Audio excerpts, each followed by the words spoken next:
Truth reflection మీడియాకు స్వాగతం. క్రైస్తవులందరికీ నా హృదయపూర్వక స్వాగతం అండి. ఈ వీడియోని మీరు సావధానంగా సహృదయంతో బైబిల్ యొక్క వెలుగులోనే ఆలోచించండి. మీలో రేగుతున్నటువంటి భావోద్రేగాలను అవగాహన లేని తనంతోనూ దయచేసి మీరు మాట్లాడకండి. నేనేం చెప్పదలుచుకున్నానంటే, నేను మీకు పెట్టాను, ఇప్పటికే మీరు తమ్ముళ్ళు చూశారు. క్రైస్తవులకి అంబేద్కర్తో పని ఏంటి? నిజమే, ఈ మాట ఎవరంటున్నారు? చాలామంది అగ్రకుల పాస్టర్ల దగ్గర నేర్చుకుని ఆ భావాజాలానికి ప్రభావితులైనటువంటి దళిత పాస్టర్లే అంటున్నారు. ఎందుకు అంటున్నారు అంటే, అగ్రకుల పాస్టర్లకి, అలాగని వాళ్ళు నేను తప్పంటలేదు, వాళ్ళు మంచి భక్తులు, వాళ్ళ విశ్వాసాన్ని నేను శంకించడం లేదు, వాళ్ళ పరిచర్యను కూడా నేను శంకించడం లేదు. కానీ వాళ్ళ స్థానంలో వాళ్ళకి దళితుల పరిస్థితులు కానీ, వాళ్ళు అనుభవిస్తున్న వివక్ష కానీ, వాళ్ళ నొప్పి కానీ వాళ్ళకి తెలియదు, వాళ్ళకి అనుభవం లేదు. ఈరోజు ఈ దేశంలో ప్రముఖులుగా చెప్పబడుతున్నటువంటి ఈ పాస్టర్లంతా దళితులు కాదు వాళ్ళు, కానీ వాళ్ళ దగ్గర లక్షల మంది దళితులు విశ్వాసులుగా ఉన్నారు. వీళ్ళు వాళ్ళకి నేర్పింది ఏంటంటే, ఈ లోకం శాశ్వతం కాదు, పరలోకమే మనం ముఖ్యం అని. మంచిదే, లోకంలో ఉన్న కార్యక్రమాల్లో మనం దూరంగా ఉండాలి, మనం పరలోక సంబంధమైన పరిచర్యలోనే ఉండాలి అని. మంచిదే. మనకి లోకానికి ఏంటి సంబంధం? మనకి బయలుజబులకి ఏంటి సంబంధం? క్రీస్తుకి బయలుజబులకి ఏంటి సంబంధం అని చెప్పారు. ఓకే. దుష్ట నడవడిక మంచి నడవడికను చెడగొడుతుంది, దుష్ట స్నేహం అని చెప్పారు. మంచిదే. అయితే సామాజిక సమస్యలు, అలాగే దళిత సమస్యల్లో అంబేద్కర్ యొక్క భావాజాలాన్ని మాట్లాడడం, అంబేద్కర్ గురించి మాట్లాడడం ఎందుకు నిషిద్ధమైంది? ఎవరు నిషిద్ధం చేశారు? అంబేద్కర్ గురించి మాట్లాడడం, లేదా దళిత సమస్యల గురించి నోరెత్తడం, దళిత సంఘాలతో కలిసి దళిత సమస్యలపై పోరాడడం అనేది నిషిద్ధం అని బైబిల్ ఎప్పుడు చెప్పింది? దాన్ని లోకంతో ఎలా పోలుస్తారు? ఒకవేళ సామాజిక సమస్యలు లోకంతో అయితే, లోకానికి చెందినవి, అది ఆత్మకు సంబంధించినవి కాదైతే మనం ఈ లోకంలో ఉండడం ఎందుకు? బైబిల్ చెప్తుంది ఏంటంటే, మనం లోకంలో ఉన్న వాళ్ళకు దూరంగా ఉండబండి అంటే అర్థం వ్యభిచారులకి, దొంగలకి, దోచుకునే వాళ్ళకు దూరంగా ఉండాలని, కానీ లోకంలో ఉన్న వాళ్ళందరికీ దూరంగా ఉండమని కాదు. కొరింథీయులకు రాసిన పత్రిక 5వ అధ్యాయంలో దూరంగా ఉండమంటే అర్థం ఏంటంటే, వాళ్ళ ప్రవర్తనకు దూరంగా ఉండండి, అలాంటి చెడ్డ వాళ్ళకు దూరంగా ఉండండి అని. అలాగని దూరంగా ఉండమంటే లోకం నుంచి వేరైపోయి ఉండొచ్చు కదా? కాదు. ఈ ప్రపంచంలో సామాజిక బాధ్యతను నేర్పింది బైబిల్. మీరు బైబిల్ని మనం సరిగా చదివితే, నిన్ను వలె నీ పొరుగు వారిని ప్రేమించమన్నా, ఈ లోకంలో నిజమైన భక్తి దేవుని ఎదుట ఏంటంటే, తల్లి లేని వారిని, విధవరాండ్రను వాళ్ళ ఇబ్బందులు పరామర్శించడం అని సామాజిక బాధ్యత నేర్పిన, అలాగే పొరుగువాడి సూక్తిని చెప్తూ, మంచి సమరయుడి కథ చెప్తూ, ఎవరు ఇబ్బందుల్లో ఉన్నారో వారికి సహాయం చేయడమే నిజమైన సహోదర ప్రేమ అని చెప్పిన, శత్రువును కూడా ప్రేమించండి, దేవునికి విభేదం లేదు, ఎందుకంటే మంచి వాళ్ళ మీద చెడ్డ వాళ్ళ మీద వర్షం, అలాగే ఎండ, ప్రకృతి దేవుడు సమానంగా పంచాడు, కాబట్టి భేదాలు చూపకండి అని చెప్పినా, కంటి కనపడుతున్న మనిషిని ప్రేమించలేని నువ్వు కంటి కనపడిన దేవుని ప్రేమించలేవని బోధించిన, ఇవన్నీ సామాజిక బాధ్యతలో భాగమే. కాబట్టి ఇప్పుడు ఈ దేవుని బిడ్డారా, ప్రపంచం అంతా మీరు క్రైస్తవ సమాజం చేసినటువంటి మేలు చూస్తే ఎంత ఆశ్చర్యం కలుగుతుందంటే, దారుణమైన నియంతృత్వపు దేశాల్లో, మూఢనమ్మకాలతో కూలిపోయి అనాగరికంగా ఉన్నటువంటి దేశాల్లో నాగరికత నేర్పి, మూఢనమ్మకాల మీద పోరాడి, ముఖ్యంగా ఆ దేశ ప్రజల యొక్క అభివృద్ధి కోసం భాషకు లిపిలు రాసి, భాషా గ్రంథాలు రాసి, నిఘంటువులు రాసి, ఆ దేశంలో ఉన్న పేదరికం కొరకు పోరాడి, ఆ దేశంలో ఉన్న ప్రజల ఆర్థిక అభివృద్ధి కోసం, సామాజిక అభివృద్ధి కోసం, సంస్కృతి అభివృద్ధి కోసం వాళ్ళు ప్రాణాలే పణంగా పెట్టారంటే మీరు ఆలోచించండి. ఇప్పుడున్న కడుపులో సల్ల కదలకుండా, కట్టబడి 4 గోడల మధ్య తెల్ల ప్యాంటు తల చొక్కా వేసుకొని కదలకుండా వాక్యం చెప్పి ఇదే పరలోకం అని చెప్పి మందిని కూడేసినటువంటి పాస్టర్లు అయితే, మనకి సువార్త చెప్పిన మిషనరీలు ఏమవ్వాలి? మనకు అసలు వాక్యాన్ని, దేవుణ్ణి పరిచయం చేసిన మిషనరీలు ఏమవ్వాలి? మరి వాళ్ళు చేసిందే అది కదా. మీరు ఆలోచిస్తే సిటీ స్టడ్ అనే గొప్ప మిషనరీ ఆఫ్రికా దేశంలో, అక్కడున్నటువంటి ఆఫ్రికన్స్ యూరోప్కి బానిసలుగా వెళ్తుంటే, బానిసలవుతున్న ఆఫ్రికన్స్ కోసం ఒక యూరోపియన్ అయినటువంటి సిటీ స్టడ్ పోరాడాడు. అమెరికా దేశంలో పౌర హక్కుల కోసం, నల్ల జాతీయులకు సమాన హక్కులు కావాలి అని తెల్ల దొరల మీద, వాళ్ళ ప్రభుత్వం మీద పోరాడిన ఒక మార్టిన్ లూథర్ కింగ్, ఒక పాస్టర్. ఇలా చెప్పుకుంటూ పోతే ప్రపంచంలో ప్రతి చోట సామాజికంగా మనం వెలుగులు పొందడానికి సైన్స్ను కనిపెట్టిన అనేక మంది పాస్టర్లు ఉన్నారు. నాకెందుకు ఆత్మ పరిశీలన, ఆత్మజ్ఞానములు బైబిల్ను చదువుకునుచు ప్రార్థన చేయొచ్చు 24 గంటలు మోకాళ్ళ ప్రార్థనలో ఉండలేకపోయారా వాళ్ళు? లేదే. అది నిజమైన ప్రార్థన. 4 గోడల మధ్య ఉండే ప్రార్థన, విస్తరించి మాట్లాడే ప్రార్థన, ఆధ్యాత్మికత, ఆత్మీయత అని లోకంలో ఉన్న వాళ్ళు బాధలను అనుభవిస్తుంటే వాటిని విడిచిపెట్టి మనకెందుకులే అనుకోవడం, అది లోకం అని ఏ బుద్ధిహీనుడు బోధించాడు, ఏ వాక్యం తెలియనటువంటి వాళ్ళు బోధించారు. వాటిని నమ్మి అంబేద్కర్ మన దేశంలో మన కోసం చేసిన మేలు మర్చిపోయి అంబేద్కర్తో అవసరం లేని మనం పడుతున్న బాధలు, వివక్ష, బాధలు, సమస్యలు ఏమాత్రం రుచి అనుభవం లేనటువంటి పాస్టర్ల మాటలు విని, అలాగే నేను తప్పు చెప్పట్లా, వాళ్ళ స్థాయి అది.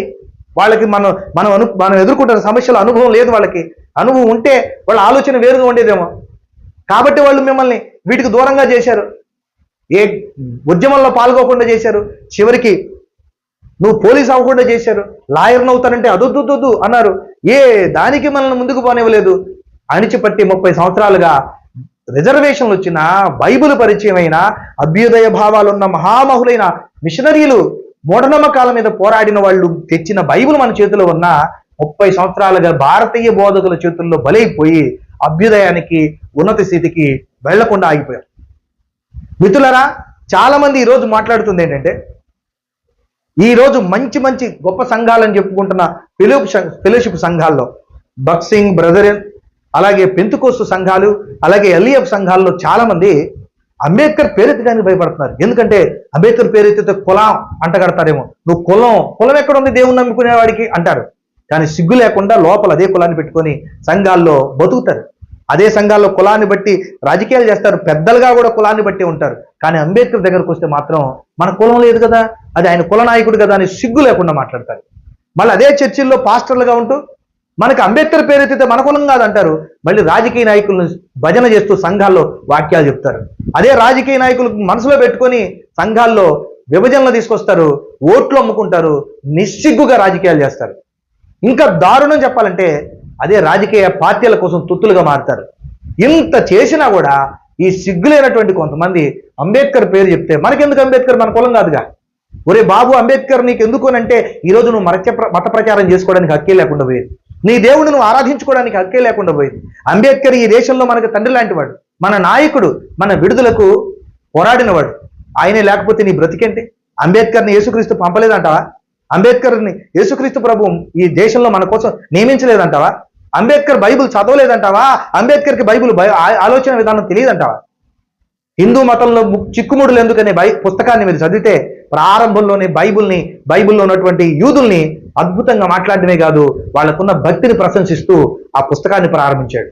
షడ్రక మేషక అబేద్నెగోలని ఆకాశాన్ని ఎత్తేంతగా పొగుడుతాడు. ఆయనకు బైబిల్ తెలియదు అనుకుంటారా? ఆయన బైబిల్ తెలియకనే మనం ఈరోజు మనల్ని పాలిస్తున్న రాజ్యాంగం అనే ధర్మశాస్త్రంలో ఆ బైబిల్ని ప్రస్ఫుటించేటువంటి, ప్రతిబింబించేటువంటి ఆజ్ఞలు, విధులు పెట్టలేదనుకుంటున్నారా? దయచేసి బుర్ర పెట్టి కొంచెం ఆలోచించండి.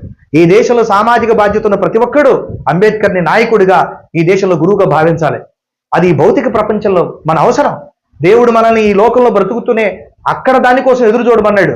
ఆస్తులు, సంపదల గురించి అన్నాడే తప్ప హక్కులు, ఈ దేశంలో బ్రతుకుతున్న సమాజం యొక్క సామాజిక సమస్యల కోసం పోరాడొద్దని చెప్పలా.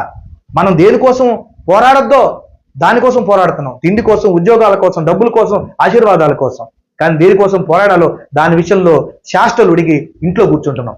ఏ పని చేయకుండా, ఏ సమాజంలో ఏ కష్టాల కోసం పోరాడకుండా, మనం చేతనైన సాయం చేయగలిగిన వాడికి, పక్కనున్న వాడికి నువ్వు చెయ్యమని చెప్తుంటే దాన్ని వదిలిపెట్టి మన కడుపు కోసం, మన బతుకు కోసం ప్రార్థించడం, భక్తి చేయడం, చర్చిల్లో కూర్చోవడం, ఇది తప్ప ఆ 4 గోడలు దాటి బయటికి రావడంలా.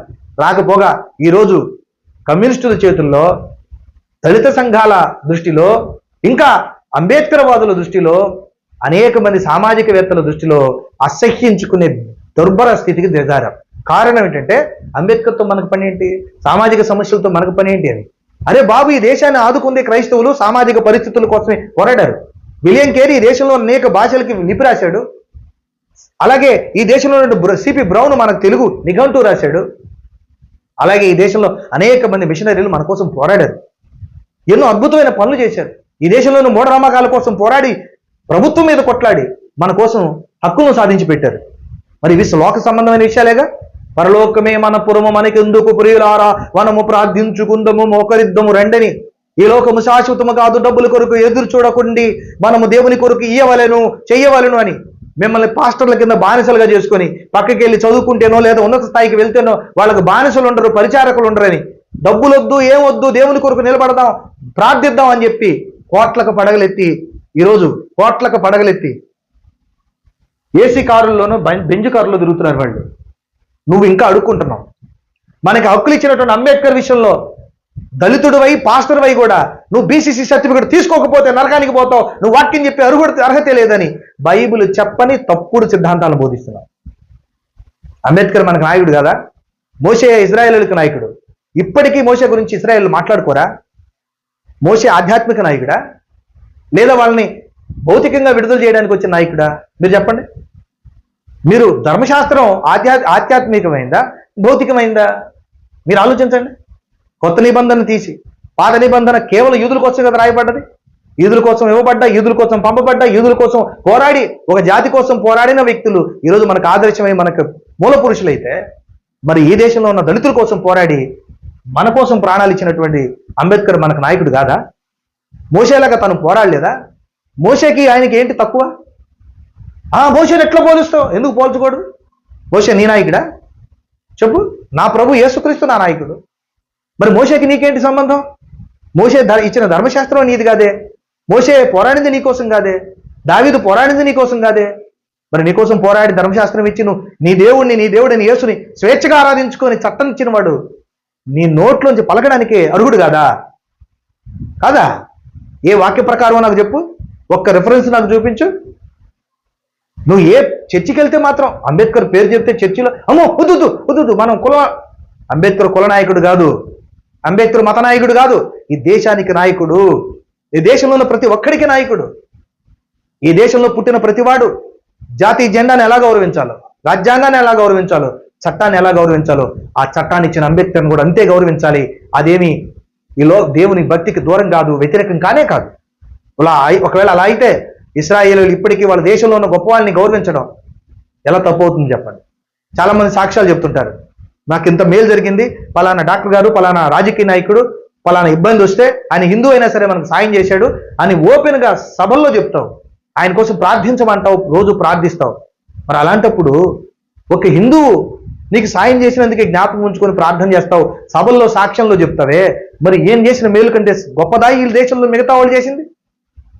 మరి ఆయన గురించి మాట్లాడడం అంత అవమానమా? ఆయన గురించి మాట్లాడడం అంత కష్టమా? మీరు ఆలోచించండి ఒకసారి.